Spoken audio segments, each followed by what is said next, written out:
آن که دلم را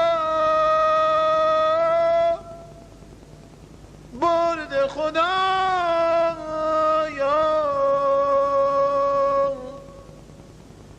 زندگیم را کرده تباه کو.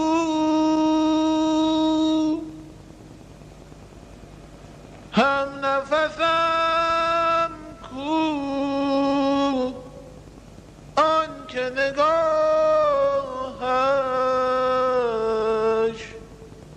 روز من از غم کرده سیه کو. بی خبر ماندی ز حالم زانچه آمد بر سر من، عشق تو آخر به طوفان میدهد خاکستر من. شعله عشق تو در من از دلم بالا گرفته، سینه مالا مال آتش غم وجودم را گرفته. هر زمان آید به یادم دیده مست تو، گریم از بخت بد خود، نالم از دست تو.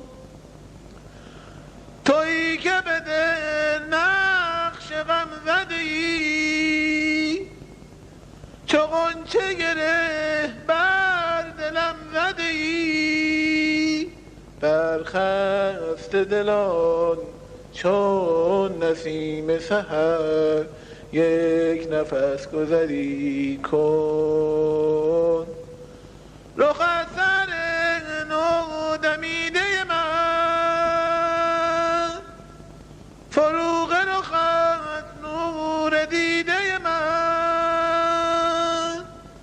برخیز و بیا ای امید دلم، شام من سحری کن.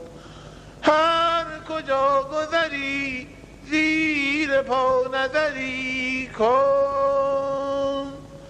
قسم به دلهای خسته خسته دلان، قسم به قلب شکسته خسته دلان، به آه بر لب نشسته خسته دلان، که من در این سینه جز غمی آشنا به دل هم زبان ندارم.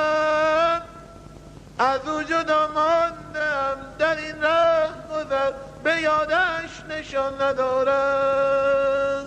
ز خلوتم آه بی ثمر یا رب تا کی، امشب تا کی.